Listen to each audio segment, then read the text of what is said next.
ಈ ಕಬ್ಬು ಬೆಳೆಗಾರದ್ದು ಒಂದು ಗಾದೆ ಇದೆ ಅಧ್ಯಕ್ಷರ. ಮಂಡಿ ಉದ್ದ ಕಬ್ಬು, ಎದೆ ಉದ್ದ ಸಾಲ.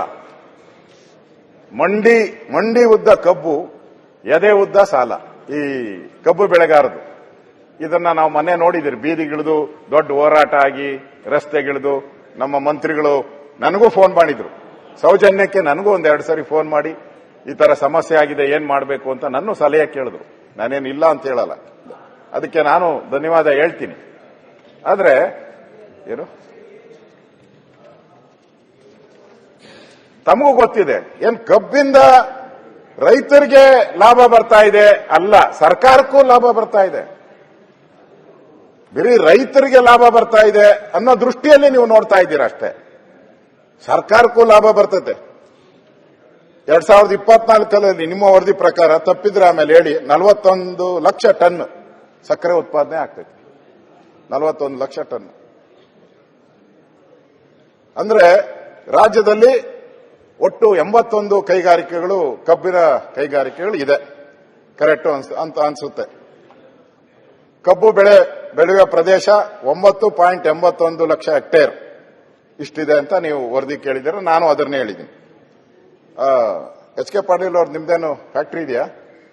ಇಲ್ಲ. 81 ಇದೆ ಪಾಟೀಲ್ರ. ಈಗ 81. ಯಾರು ಬೇಜಾರು ಮಾಡ್ಕೊಂಬದ್, ನಂದು ಕಾರ್ಖಾನೆನೂ ಇಲ್ಲ, ನಾನು ಕಬ್ಬು ಬೆಳೆಯಲ್ಲ, ಎರಡೂ ಇಲ್ಲ. ನಾನು ಕಬ್ಬುನೂ ಇಲ್ಲ, ಕಾರ್ಖಾನೆನೂ ಇಲ್ಲ ನಂದು. 81 ಕಾರ್ಖಾನೆ ಇದೆ. ಲಾಸ್ ಆಗ್ತಾ ಇದೆ. ನಾನು ನೋಡಿದೆ ಪತ್ರಿಕೆಯಲ್ಲಿ, ನೆನ್ನೆನೂ ಕೂಡ ನನ್ನ ಹತ್ರ ಬಂದಿರು, ಲಾಸ್ ಆಗ್ತಾ ಇದೆ ಅಂತ. ಈಗ ಇವರಿದ್ದಾರೆ ನಮ್ಮ ಮಂತ್ರಿಗಳು, ನನ್ಗೆ ಗೊತ್ತಿರೋ ಅಂಕೆ ತಪ್ಪಾಗಬಹುದು, 32ಕ್ಕೆ ಹೊಸದಾಗಿ ಅರ್ಜಿ ಸಲ್ಲಿಸಿದಾರಂತೆ. 32 ಹೊಸ ಕಾರ್ಖಾನೆ ಮತ್ತೆ 32 ಬೇಕು ಅಂತ ಹೇಳ್ಬಿಟ್ಟು ಅರ್ಜಿ ಸಲ್ಲಿಸಿದ್ದಾರೆ. ಶಿವಾನಂದ ಪಾಟೀಲ್ರ ಅವ್ರು ಸಲ್ಸವ್ರಂತೀರಾ? ಇಲ್ಲ, ಹೊಸದಾಗಿ ಸಲ್ಲಿಸಿದ್ದಾರೆ. ಲಾಸ್ ಆಗ್ತಾ ಇದೆ, ಅನ್ಯಾಯ ಆಗ್ತಾ ಇದೆ, ನಡ್ಸಕ್ಕಾಗ್ತಾ ಇಲ್ಲ ಕಾರ್ಖಾನೆ. ಮತ್ತೆ ಹೊಸದಾಗಿ ಅರ್ಜಿ ಸಲ್ಲಿಸಿದ್ದಾರೆ, ಹೊಸ ಕಾರ್ಖಾನೆಗಳು ಬೇಕು ಅಂತೇಳಿ. ಈಗ ಅಲ್ಲಿ ಕಬ್ಬು ಬೆಳೆಗಾರದು ಬೀದಿಗೆ ಬಂದು ದೊಡ್ಡ ಗಲಾಟೆ ಆಯಿತು. ಮಂತ್ರಿಗಳು ಹೋದ್ರು, ಒಂದೊಂದು ಜಿಲ್ಲೆಗೆ ಒಂದೊಂದು ರೇಟು ಫಿಕ್ಸ್ ಆಯಿತು. 3200 ಹಂಗೆಲ್ಲ ಫಿಕ್ಸ್ ಆಯಿತು. ಆಮೇಲೆ ಕೇಳಿದೆ ನಾನು, ಅಲ್ಲಿ ಇಳುವರಿ ಮೇಲೆ ಅದನ್ನ ಫಿಕ್ಸ್ ಮಾಡಿದಿರಿ, 1 ಟನ್ಗೆ ಎಷ್ಟು ಸಕ್ಕರೆ ಉತ್ಪಾದನೆ ಆಗುತ್ತೆ ಅದರ ಮೇಲೆ 9, 5%, 10%, 11% ಅದ್ರ ಉತ್ಪಾದನೆ ಮೇಲೆ ಮಾಡಿದ್ದೀನಿ ಅಂತ ಹೇಳ್ತಾ ಇದ್ದಾರೆ. ನಾನು ನೆನ್ನೆನೇ ಹೇಳಿದ್ದೀನಿ. ನಾನು ತಾವಿದ್ರೋ ಗೊತ್ತಿಲ್ಲ, ಕೋರ್ಟ್ ಆದೇಶ ಇದೆ. ನಾವು ಏನಾದರೂ ಹೆಚ್ಚುವರಿ ಕೊಡಬೇಕಾದ್ರೆ ಅದು ರಾಜ್ಯ ಸರ್ಕಾರದ ಜವಾಬ್ದಾರಿ ಅಂತ ಕೋರ್ಟ್ ಆರ್ಡರ್ ಮಾಡಿದೆ. UPA ವರ್ಸಸ್ ಒಬ್ಬ ಅಪ್ಲೈ ಮಾಡಿದವರ ವಿಚಾರವಾಗಿ ಆಗಿದೆ. ಅದನ್ನ ರಾಜ್ಯ ಸರ್ಕಾರ ಫಿಕ್ಸ್ ಮಾಡಬೇಕಾಯಿತು. ಇಲ್ಲಿ ನನಗೆ ಪ್ರಶ್ನೆ ಬರೋದು,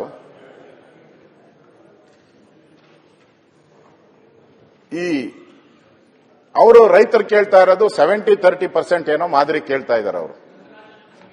ರಂಗರಾಜನ್ ಇದು ಕೇಳ್ತಾ ಇದ್ದಾರೆ ಅವರು. ಇಲ್ಲಿ ರೈತರು ಹೇಳ್ತಾ ಇದ್ದಾರೆ ನಮಗೆ ಲಾಸ್ ಆಗ್ತಾ ಇದೆ ಅಂತ ರೈತರು ಹೇಳ್ತಾ ಇದ್ದಾರೆ. ಫ್ಯಾಕ್ಟರಿ ಮಾಲೀಕರು ಇಬ್ರು ಲಾಸ್ ಆಗ್ತೈತೆ ಅಂತ ಹೇಳ್ತಾರೆ. ನೀವು ಜಡ್ಜ್ ಆಗಿ ಕೂತಿದ್ದೀರಾ. ಈಗ ಅಲ್ಲಿ ಸತ್ಯ ನಿಮಗೂ ಗೊತ್ತಿರುತ್ತೆ. ಹೇಳಿ, ನಿಮಗ್ ಕೊಡ್ತೀನಿ ನಾನು. ಕಿತಾಪತಿ ಮಾಡೋರು ಕೊಡಲ್ಲ ಅಷ್ಟೇ. ಇಬ್ಬರಿಗೂ ಲಾಸ್ ಆಗ್ತಾ ಇರೋದು ನಿಜ. ಅದಕ್ಕೆ ಕಾರಣ ಕೇಂದ್ರ ಸರ್ಕಾರ. ಕೇಂದ್ರ ಸರ್ಕಾರ ಏನ್ ಮಾಡಬೇಕಾಗಿತ್ತು, ಒಂದ್ ನಿಮಿಷ. ಕಿತಾಪತಿ ಸರ್, ಇದೇ ಕಿತಾಪತಿ ಸರ್. ನೀವು ಕೇಳ್ತಾ ಅಲ್ಲ, ಅವರು ಬೇಡ, ಅಶೋಕಣ್ಣ ಬೇಡ, ಇವರಿಗೆ ಅವಕಾಶ ಬೇಡ. ಕಿತಾಪತಿ ಮಾಡಕ್ಕೆ ಶುರು ಮಾಡಿದ್ರೆ ಕಿತಾಪತಿ ಮಾಡ್ತಾರೆ. ಅಶೋಕಣ್ಣ ನೀವು ಮಾತಾಡಿ. ಅಪೋಸಿಷನ್ ಲೀಡರ್ ಲೀಡ್ ಆದಾಗ ತಾವ್ ಎದ್ ನಿಂದಿರ್ತಿದ್ರೆ ತಾವ್ ಆ ಕಡೆ ಕೂತ್ಬಿಡಿ, ಇವ್ರು ಈ ಕಡೆ ಕುಂದಿರ್ಲಿ. ಇವೇನ್ ಕಷ್ಟ ಇದೆ? ನಾನು ಹೇಳ್ತಾ ಇದ್ದೀನಿ ಕೇಳಿ ಸುಮ್ಮನೆ. ಇಲ್ಲ, ನಾನು ಹೇಳ್ತಾ ಇಲ್ಲ. ಅದಕ್ಕೆ ಅಶೋಕ್ ಅವರಿಗೆ ನಿರಾಣಿ ಅವರೊಂದು ಹೈಕೋರ್ಟಿಗೆ ಕೇಸ್ ಹಾಕಿದ್ದಾರೆ. ಅದಕ್ಕೆ ಒಂದು ಸಪ್ಲಿಮೆಂಟರಿ ಕಳಿಸಿದೆ ನಾನು ಅವರಿಗೆ. ಅವರೇ ಹೇಳ್ತಾ ಇದ್ದಾರೆ ಕಾರ್ಖಾನೆ ಅವ್ರಿಗೆ ಏನೇನ್ ಹಾನಿ ಆಗ್ತಾ ಇದೆ ಅಂತೇಳಿ ಹೈಕೋರ್ಟ್ನಲ್ಲಿ. ಸ್ವಲ್ಪ ನಿಂದರೆ ಸಿದ್ದು, 1 ನಿಮಿಷ ನಿಂದ. ಅದನ್ನ ಹೇಳ್ರಿ ನೀವು. ಎಲ್ಲಾ ಸಕ್ಕರೆ ಫ್ಯಾಕ್ಟರಿ ಓನರ್ ಹೋಗ್ಯಾರ, ನಿರಾಣಿ ಅವರೊಬ್ರು ಕಾಂಗ್ರೆಸ್ ಅವರು ಹೋಗ್ಯಾರ. ನೀವ್ ಹೇಳಾಕೆರೆ ಕೊಟ್ರೆ ಚಲೋ ಅಲ್ಲ, ನಿಮ್ಗೆ ಅವರಿಗೆ ಅಲ್ಲಿ ಏನಿದೆ ನನಗೆ ಗೊತ್ತಿಲ್ಲ. ಒಬ್ಬರದ ಹೆಸರು ಹೇಳ್ಬೇಡ್ರಿ, ಎಲ್ಲರೂ ಆಯ್ತಾ? ಕರ್ನಾಟಕ ಕೇಂದ್ರ ಹೆಸರು ಹೇಳ್ತೀರಿ. ಕೇಂದ್ರ ಇದು ಈ ರಾಜ್ಯ ಕೊಟ್ಟ ಕೊಡ್ತಾರೆ, FRP ಉತ್ತರ ಪ್ರದೇಶ ಕೊಡೋದೈತಿ, ಮಹಾರಾಷ್ಟ್ರ ಕೊಡೋದೈತಿ. ಅವ್ರು ಹೆಂಗ್ ಕೊಡಕ್ ರೇಟ್ ಸಾಧ್ಯ ಕದೆ, ಇವ್ರು ಯಾಕೆ ಕೊಡಂಗಿಲ್ಲ? ಸರ್ಕಾರಕ್ಕೆ ಅಲ್ಲಿ ಸ್ಥಳೀಯ ಸರ್ಕಾರ ಕೊಡ್ತಾರ. ಅದು ನಾನು ಹೇಳುವಾಗ ಹೇಳ್ತೀನಿ, ನೀವು ಕೂತ್ರೆ ನಾನು ಉತ್ತರ ಹೇಳ್ತೀನಿ. ಬೇಡ ಅಶೋಕಣ್ಣ, ನೀವು ಮಾತಾಡೋಣ. ಅಶೋಕಣ್ಣ ಮಾತಾಡೋಣ. ಗೊತ್ತಿಲ್ಲ, ಒಂದ್ ನಿಮಿಷ. ಎಲ್ಲರೂ ಅಂತ ಹೇಳಿ ಇಲ್ಲ, ಎಲ್ಲರೂ ಅಂತ ಹೇಳಿ ಬಿಡೋಣ. ಸಿಸ್ಮಾದವ್ರು ಹೋಗಿದ್ದಾರೆ, ಸಿಸ್ಮಾದವ್ರ ಜೊತೆ ನಿರಾಣಿ ಮೇನ್ ಪಿಟಿಷನರ್. ಅದಕ್ಕೆ ಅವರಿಗೆ ಒಂದ್ ಸ್ವಲ್ಪ ವೈಯಕ್ತಿಕ ದ್ವೇಷನೂ ಇದೆ. ಇಲ್ಲ, ಅವ್ರಿಗೆ ನಿಮಗಲ್ಲ, ಅವ್ರವ್ರಿಗೆ. ಅದು ನನಗೆ ಲೋಕಲ್ ಜಿಲ್ಲೆ ಅಲ್ಲ, ನಮ್ಗೆ ಗೊತ್ತಿದೆ ಅವ್ರಿಗೆ ಏನಿದೆ ಅನ್ನೋದು. ಅಲ್ಲಿ ಎರಡು ವಿಚಾರ ಇದೆ. MSP ಶುಗರ್ ರೇಟ್ ಅನ್ನ ಎನ್ಹಾನ್ಸ್ ಮಾಡಿ ಅಂತೇಳಿ 7 ವರ್ಷದಿಂದ ಎಲ್ಲ ಕಾರ್ಖಾನೆಯವರು ಹೋರಾಟ ಮಾಡ್ತಾ ಇದ್ದಾರೆ. ಅದು 31 ರೂಪಾಯಿ ಇದ್ದಿದ್ದನ್ನ ಹೆಚ್ಚಿಗೆ ಮಾಡ್ರಿ ಅನ್ನೋದು ಒಂದು ಬೇಡಿಕೆ. ಹೆಚ್ಚಿಗೆ ಮಾಡಿದ್ರೆ ನಾವು ರೈತರಿಗೆ ಸಹಾಯ ಮಾಡ್ಲಿಕ್ಕೆ ಆಗ್ತದೆ ಅಂತೇಳಿ ಅವರೊಂದು ಪಿಟಿಷನ್ ಅಲ್ಲೇ ಬರೆದಿದ್ದಾರೆ.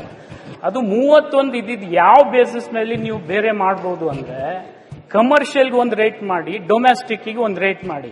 ಆ ಕಮರ್ಷಿಯಲ್ ಶುಗರ್ ತಗೊಳ್ತಕ್ಕಂಥವ್ರು, ಚಾಕ್ಲೇಟ್ನವರು, ಕೋಕೋ ಕೋಲಾದವರು, ಜೊತೆಗೆ ನಿಮ್ಗೆಲ್ಲ ಗೊತ್ತಿದೆ, ಎಲ್ಲ ಸ್ವೀಟ್ ಇಂಡಸ್ಟ್ರಿ ಅವ್ರು, ಏನು ಬೇಕರಿ ಅವ್ರು ಇದಾರಲ್ಲ, ಅವ್ರು ತಗೊಂಡು ಲಾಭ ಮಾಡ್ಕೊಳ್ತಾ ಇದ್ದಾರೆ. 1 kg ಸಕ್ಕರೆಯಲ್ಲಿ 1 kg ಅಡಲ್ಟ್ರೇಷನ್ ಮಾಡ್ತಾರ ಅವ್ರು. ಅಂದ್ರೆ ಕವ ಹಾಕ್ಬೋದು, ಬೇರೆ ಹಾಕ್ಬೋದು, ಏನೇನು ಆ ತರ ಅವ್ರು ಲಾಭ ಮಾಡ್ತಾ ಇದ್ದಾರೆ. ಈಗ ಹಂಗೆ ನಾವು ಸಿಲಿಂಡರ್ನಲ್ಲಿ ಡೊಮೆಸ್ಟಿಕ್ ಸಿಲಿಂಡರ್ಗೆ ಒಂದು ರೇಟ್ ಇಟ್ಟಿದ್ದೀವಿ, ಕಮರ್ಷಿಯಲ್ ಸಿಲಿಂಡರ್ಗೆ ಒಂದು ರೇಟ್ ಇಟ್ಟಿದ್ದೀವಿ. ಇದು ಒಂದು ಸಮಸ್ಯೆ. ಇಥಿನಾಲ್ ನಲ್ಲಿ ರೇಟ್ ಅನ್ನ ಇವತ್ತು ಎನ್ಹಾನ್ಸ್ ಮಾಡಿ ಅಂತ ಹೇಳಿ ಕಳೆದ 5 ವರ್ಷದಿಂದ ಅವರು ಮನವಿ ಮಾಡ್ತಾ ಇದ್ದಾರೆ, ಇಥಿನಾಲ್ ರೇಟ್ ಅನ್ನು. ಯಾಕೆಂದ್ರೆ 70 ರೂಪಾಯಿ ಅವ್ರಿಗೆ ಕೊಡ್ತಾರೆ 1 ಲೀಟರ್ಗೆ. ಅದು ಹಾಕೋದು ಪೆಟ್ರೋಲ್ ನಲ್ಲಿ ಬ್ಲೆಂಡ್ ಮಾಡಿ 100 ರೂಪಾಯಿ. ಲಾಭ ಯಾರಿಗೆ ಹೋಗ್ತಾ ಇದೆ ಅದನ್ನ ಆಮೇಲೆ ವಿಚಾರ ಮಾಡೋಣ. ಇದು ಎರಡನೇ ವಿಚಾರ. ಎಕ್ಸ್ಪೋರ್ಟ್ ಕೂಡ ಕಳೆದ 2-3 ವರ್ಷದಿಂದ ಬ್ಯಾನ್ ಮಾಡ್ತಾ ಇದ್ದಾರೆ. ಎಕ್ಸ್ಪೋರ್ಟ್ ಕೋಟಾ ಹೆಚ್ಚಿಗೆ ಮಾಡಿದ್ರೆ ಖಂಡಿತ ಕಾರ್ಖಾನೆ ಮಾಲೀಕರಿಗೂ ಲಾಭ ಆಗ್ತದೆ. ಆಮೇಲೆ ಬೇಕಾದ್ರೆ ನೀವು ತಾವು ಹೇಳಿದ್ರಲ್ಲ, ರಂಗರಾಜನ್ ಸಮಿತಿ ವರದಿ ಬಂದ ಮೇಲೆ ನಾವು ಅದನ್ನ ವಿಚಾರ ವಿನಿಮಯ ಮಾಡಬಹುದು.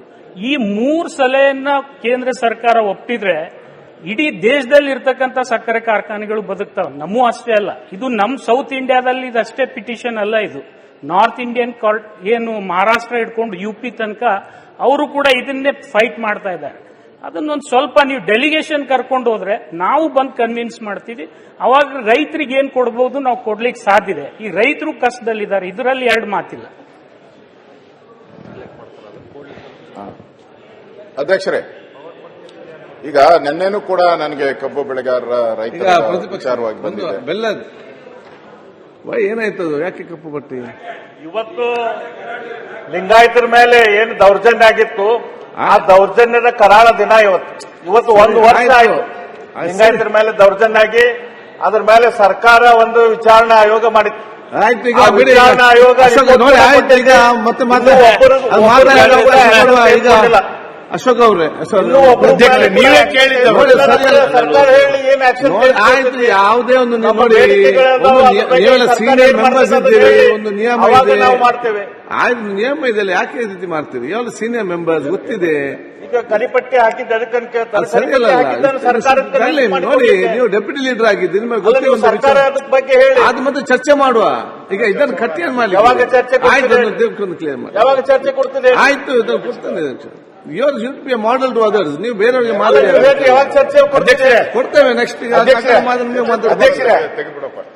ಕೊಡಬೇಕು. ಹಾಗಾದ್ರೆ ಇದ್ರ ಬಗ್ಗೆ ಚರ್ಚೆ ಕೊಡ್ರಿ, ಚರ್ಚೆ ಕೊಡಿ, ಅವರು ತೆಗಿತಾರೆ. ಅಲ್ಲ, ಈಗ ನೆಕ್ಸ್ಟ್ ಮಾತಾಡ್ಲಿಕ್ಕೆ ಅವ್ರಿಗೆ ಇರುವಂತದ್ದು ಕಾನೂನು ಸಚಿವರೇ ಒಂದು ಇದೆ ಅಲ್ಲ, ರೂಲ್ಸ್ ಅಂತ ಇರ್ತದೆ. ಅಧ್ಯಕ್ಷರೇ, ನೀವಿಲ್ಲಿ ಉಪಸಭಾ ಅಧ್ಯಕ್ಷರಾಗಿದ್ರಿ, ಅವಾಗ ಎಷ್ಟು ಸಲ ಎದ್ದಿದ್ರಿ ಗೊತ್ತಿದೆ ನಿಮ್ಗೆ? ಎಷ್ಟು ಕಪ್ಪಟ್ಟಿ ಹಾಕಿದ್ರಿ ಗೊತ್ತಿದೆಯಾ? ನಾನು ನೋಡಿದ್ದೀನಿ. ತಾವು ಗಮನಿಸಿರ್ತಕ್ಕಂಥದ್ದನ್ನ ನಾನು ಗಮನಿಸಿದೆ. ಆದರೆ ಸ್ನೇಹಿತರಾಗಿ ಅವ್ರಿಗೆ ಏನು ಅಂತ ಕೇಳಿಬಿಟ್ಟೆ, ನಾನು ಅಷ್ಟಕ್ಕೆ ಸುಮ್ಮನಾದೆ. ತಾವು ಗಮನಿಸಿದ್ದು ಈ ಸದನದ ಗೌರವವನ್ನು ಎತ್ತಿ ಹಿಡಿಬೇಕಾಗಿರ್ತಕ್ಕಂಥ ದೃಷ್ಟಿಯಿಂದ ನಿಯಮಗಳನ್ನು ತಾವು ನೋಡಿರೋದು ಮಾನ್ಯ ಬೆಲ್ಲದವ್ರ ಗಮನಕ್ಕೂ ನಾನು ತರ್ತೇನೆ. ಸದನದಲ್ಲಿ ಬಾವುಟಗಳು, ಲಾಂಛನಗಳು ಅಥವಾ ಯಾವುದೇ ನಿಶಾನೆಗಳನ್ನು ಪ್ರದರ್ಶಿಸತಕ್ಕದ್ದಲ್ಲ. ಇದು ಈ ಸದನದ ನಿಯಮ. ಈ ನಿಯಮಗಳನ್ನು ಪಾಲನೆ ಮಾಡಬೇಕಾದದ್ದು ನಮ್ಮ ಕರ್ತವ್ಯ. ಆ ಹಿನ್ನೆಲೆಯೊಳಗೆ ನಾನು ತಮಗೆ ವಿನಂತಿ ಮಾಡ್ತೀನಿ, ಆ ರೀತಿಯಾಗಿರ್ತಕ್ಕಂಥದ್ದಾಗಬಾರ್ದು. ತಾವು ಅದಕ್ಕೆ ಸ್ಪಂದಿಸಿದ್ರಿ, ಅದಕ್ಕೆ ನಾನು ನಿಮಗೆ ಅಭಿನಂದಿಸ್ತೇನೆ. Thank you.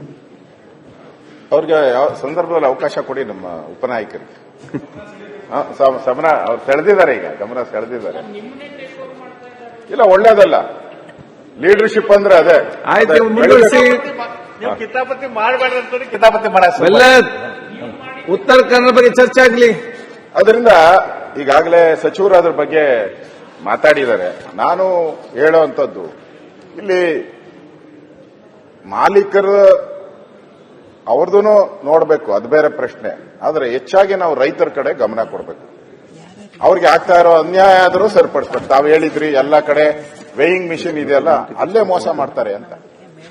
ವೇಯಿಂಗ್ ಮಿಷನ್ ನಲ್ಲೇ ಬಹಳ ಮೋಸ ಮಾಡ್ತಾರೆ ಫ್ಯಾಕ್ಟರಿ ಮಾಲೀಕರು ಅಂತ ನೆನ್ನೆ ಮನವಿನೂ ಕೊಟ್ಟಿದ್ದಾರೆ ನನಗೆ. ಆ ಮನವಿ ಏನ್ ಕೊಟ್ಟಿದ್ದಾರೋ ಅದನ್ನ ಹೇಳ್ತಾ ಇದ್ವಿ. ಮೋಸ ಮಾಡ್ತಾರೆ ಅಂತ ತಾವೇನ್ ಹೇಳಿದ್ರಿ, ಎಲ್ಲ ಕಡೆ ವೇಯಿಂಗ್ ಮಿಷಿನ್ ಹಾಕ್ತೀನಿ ಅಂತ ಹೇಳಿದ್ರಿ. ಇನ್ನೂ 50% ಹಾಕಿ, ಇನ್ನೂ 50% ಹಾಕೇ ಇಲ್ಲ ಅಲ್ಲಿ.